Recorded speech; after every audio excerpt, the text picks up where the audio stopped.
अस्सलाम वालेकुम व्यूअर्स, मैं हूं Shazia Malik, fourth year MBBS student at DG Khan medical college. और मैं आप लोगों को आज गाइड करने वाली हूं कि आप लोगों ने एमडी कैट की प्रिपरेशन के लिए कौन सी बुक्स चूज़ करनी है, जो कि बहुत ही ज़्यादा कंफ्यूजिंग पॉइंट होता है जब आप लोग एफएससी कर लेते हो ना। उसके बाद even it was for me, जब मैंने एमडी कैट दिया था तो उसके बाद मुझे भी समझ नहीं आ रही थी कि मैंने जो है वो फेडरल की बुक्स पढ़नी है या पंजाब की बुक्स पढ़नी है, क्योंकि फेडरल बोर्ड के जो बच्चे होते हैं ना उनको डिफरेंट बुक्स थोड़ी सी पढ़ाई जाती हैं।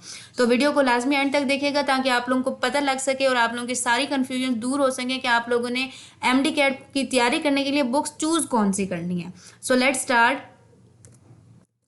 बायोलॉजी के लिए आप लोगों ने क्या कौन सी बुक्स पढ़नी है? बायोलॉजी के लिए ऑब्वियसली आप लोगों ने जो main books text book use करनी है ना, वो पंजाब बोर्ड की ही बुक्स हैं। उन भी बुक्स को आप लोग बहुत अच्छे से, बहुत डिटेल से अगर आप लोग कर लेते हो ना, तो एमडी कैट में कोई चीज़ भी ऐसी नहीं आती जो कि इन बुक से बाहर होती है। क्योंकि जब मैंने तैयारी की थी ना, तो मैंने भी बायोलॉजी की इन्हीं बुक से तैयारी की थी एमडी कैट के लिए। हालांकि मैंने खुद जो है वो नेशनल जो है बुक फाउंडेशन की जो बुक है बायोलॉजी की, उसको पढ़ा था फेडरल बोर्ड से। लेकिन I choose biology Punjab board text book board for preparation of MD CAT. और ये बहुत इजीली आराम से आप लोगों को 88 में से 88 भी मार्क्स गेन कर, 80 में से 80 मार्क्स और 88.88 एट दैट टाइम गेन हो जाते हैं। तो इस वजह से अगर आप लोग यूएचएस के सिलेबस में जो जो पॉइंट्स हैं, जो जो टॉपिक्स इन दो बुक्स के सामने रखते हुए आप लोग अगर डिटेल से कर लेते हो ना, तो बायोलॉजी आपकी इजीली कवर हो जाती है। लेकिन जो नम्स का अगर कई सारे बच्चे टेस्ट देते हैं ना, और या फिर जैसे कि अब एनएमडी कैट हो गया, तो कुछ एमसीक्यूज ऐसे आए थे जो कि जो थे नेशनल बुक फाउंडेशन की बुक से भी आए थे। तो जो बायोलॉजी की नेशनल बुक फाउंडेशन की बुक है ना, यानी जो फेडरल के स्टूडेंट्स को पढ़ाई जाती है, उस टेक्स्ट बुक में ना कुछ चीज़ें जो है ना वो एक्स्ट्रा हैं। तो इसलिए आई विल सजेस्ट कि आप लोग जो हैं, जो पढ़ते हैं पंजाब बोर्ड की बुक्स, उसके साथ आप लोग को ना फेडरल की नेशनल की बुक भी ना रीड कर लेनी चाहिए।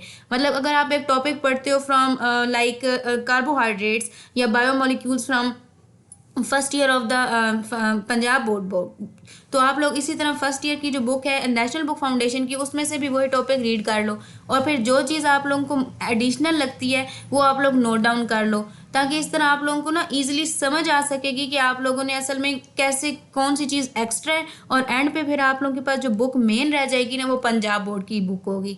ठीक है, क्योंकि अगर आप स्टार्ट से ही टाइम्स के साथ ही बायोलॉजी की जो मेन मेन पॉइंट्स है ना, अगर आप लोग नेशनल की बुक से उठाकर पंजाब में लिखते रहो, या एक कॉपी बना लो जिसके अंदर आप लोग नेशनल की बुक में जो एक्स्ट्रा चीज़ें हैं उसको लिखते रहो कि पंजाब बोर्ड में ये नहीं है, तो इस तरीके से ये होगा कि जब आप एंड पे पहुंचोगे ना, तो आपको नेशनल की बुक उठानी नहीं पड़ेगी।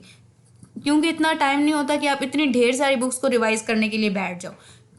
इसलिए आप लोगों के लिए बेहतर यही है कि आप लोग नेशनल की बुक में से ना पॉइंट्स जो उठाकर पंजाब में लिख लो, या एक अलग से बुक बना लो या नोटबुक बना लो जिसमें आप लोग ऐड करते जाओ।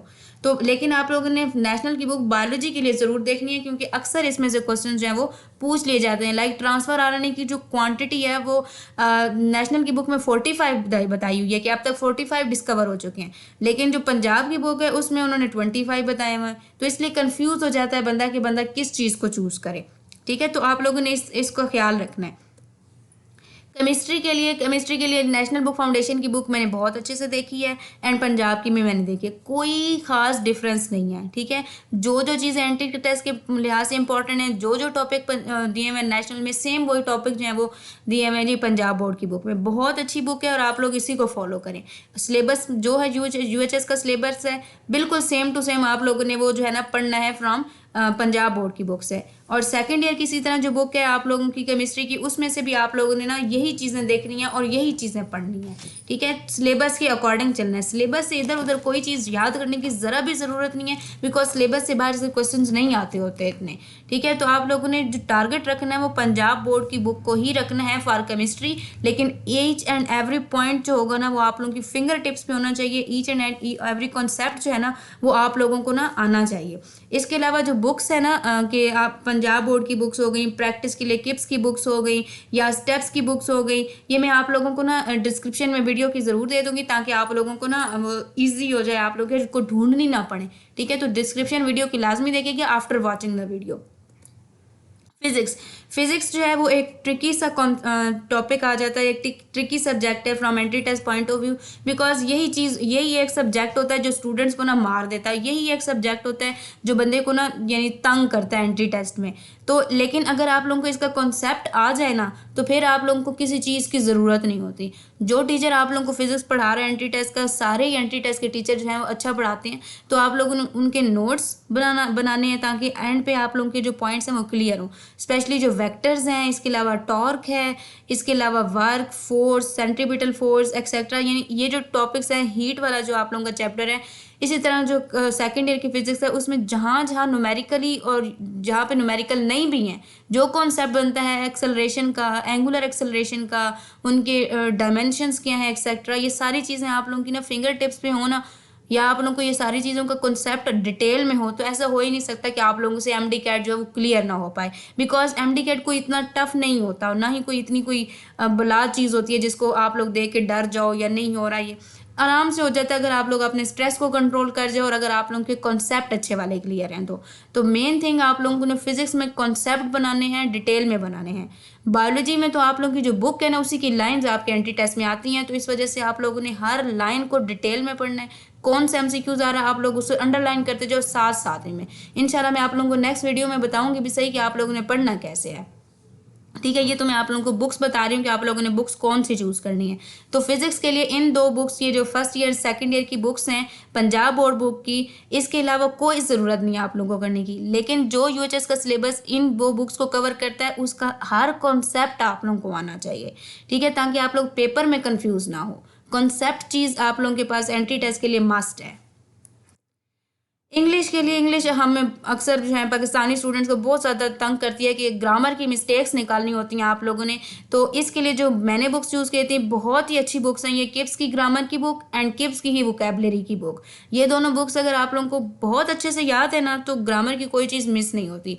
हाँ, लेकिन रट्टे नहीं मारने के, हाँ जो एमसीक्यूज़ आए हैं उन्हीं को याद कर लो, बिकॉज किप्स ज़रूरी नहीं है कि जो एमसीक्यूज़ किप्स की बुक में दिए हुए वो ही आप लोगों के पेपर में भी आए।